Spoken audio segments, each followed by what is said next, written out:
Walk into any authorized Rolex dealer on Black Friday and you'll see something remarkable. Full retail prices. No discounts. No promotions. No clearance bins. In fact, if you search the entire global retail network, you won't find a single Rolex on sale. Ever. Here's the paradox. That refusal to discount is precisely what built a $10 billion empire. Most businesses compete on price, racing to the bottom until margins evaporate. Rolex does the opposite. They've turned expensive into valuable through 3 strategic mechanisms that protect pricing power across every touchpoint. Let's break down how they do it. The Veblen Effect and artificial scarcity. The conventional wisdom says lower prices increase demand. Rolex operates in reverse. For them, higher prices actually drive more desire. This is the Veblen Effect in action, when a product's appeal increases because it's expensive, not despite it. But price alone isn't enough. The real mechanism is artificial scarcity.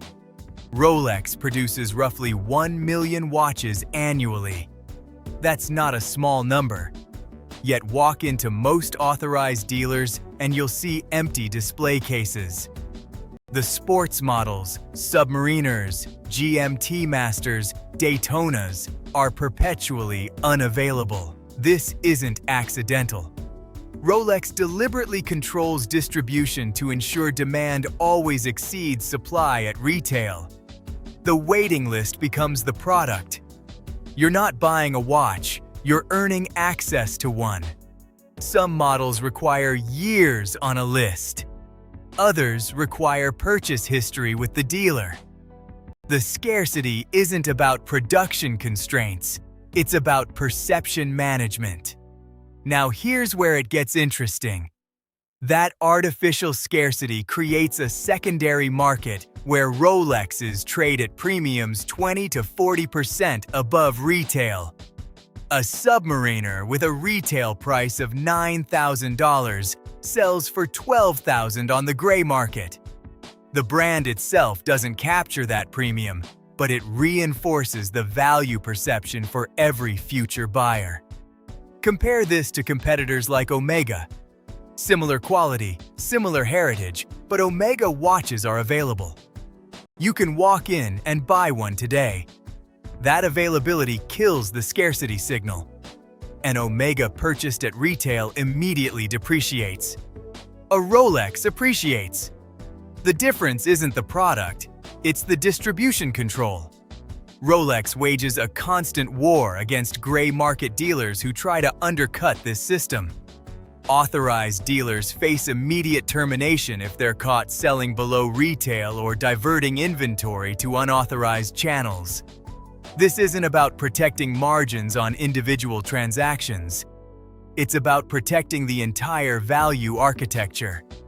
When a brand allows backdoor discounting, it teaches customers to wait for sales. It punishes early buyers who paid full price. It creates a perception that the real price is whatever the discount price happens to be. Rolex avoids this trap completely by ensuring the retail price is the only price that exists. But scarcity alone isn't enough to sustain pricing power long-term. The second mechanism is even more critical, and it's what happens after the sale. The key insight here: Rolex doesn't just sell watches. They sell the promise that your purchase today won't be devalued by a discount tomorrow. Every maintained price point reinforces the next generation's willingness to pay premium. The customer isn't just buying a timepiece, they're buying into a closed system where value is protected by the brand's refusal to compete on price. This is where most businesses fail. They chase volume through discounting, not realizing they're destroying the perceived value of every unit they've already sold. Rolex does the opposite. They sacrifice short-term volume to protect long-term value perception. The result is a brand where expensive and valuable become synonymous. Resale value protection and vertical integration. The second mechanism transforms a purchase into an investment. Rolex doesn't just sell you a watch, they sell you an asset that holds value. This is asset classing. When you buy a Rolex, you're not just acquiring a timepiece. You're entering a market where that product maintains or increases in value over time. A submariner purchased 10 years ago for $6,000 now sells for $12,000. That's not speculation, that's documented resale performance across decades. The protection mechanism is simple. No discounts ever means yesterday's buyer isn't punished by today's sale. Every person who paid full retail knows the brand won't undercut their investment by slashing prices next quarter. This creates a compounding effect. Each maintained price point reinforces the next generation's confidence that their purchase will hold value. Most brands can't sustain this because they lack control over their cost structure. Rolex owns the entire production chain. They operate their own gold foundries. They control steel sourcing and processing. They manufacture movements in-house. This vertical integration gives them margin power that competitors simply don't have. When raw material costs spike, Rolex absorbs the hit without raising retail prices or cutting quality. When competitors need to discount to move inventory, Rolex maintains pricing because their margins allow it. This isn't just about profitability, it's about strategic flexibility. Owning the supply chain means you're not forced into pricing decisions by external pressures. Channel management completes the system. Authorized dealers operate under strict contracts. Discount once, lose the franchise. Divert inventory to gray market, lose the franchise. The enforcement is absolute. Rolex doesn't negotiate on price integrity because they understand that a single crack in the system undermines the entire value proposition. This creates a reinforcing loop. Buyers know the price they pay today is the same price everyone else pays. They know the brand won't devalue their purchase through future discounts. They know the secondary market will support resale value because scarcity persists. All of this increases willingness to pay premium in the first place.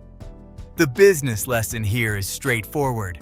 Margin control beats volume growth when you own the perception of value.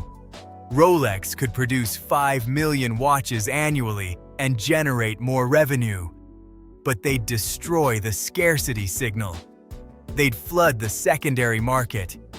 They'd teach customers that Rolexes are available, not exclusive. The short-term revenue gain would evaporate long-term pricing power. Instead, they optimize for margin per unit and value perception, not units sold. The result is a brand where price increases are met with increased demand, not resistance. Conclusion: pricing power over market share. Rolex doesn't compete on price. They compete on perceived scarcity and value retention. The strategic shift is critical. If you're discounting to grow, you're teaching customers to wait for sales. You're devaluing every previous purchase. You're racing toward commodity status. The alternative is identifying where you can increase perceived value instead of cutting price. Scarcity positioning. Resale value guarantees. Vertical integration that protects margins. These mechanisms compound over time. What's one product or service in your business that could benefit from scarcity positioning? Drop it in the comments. If you found this breakdown useful, subscribe for more strategic deep dives into how global brands build pricing power.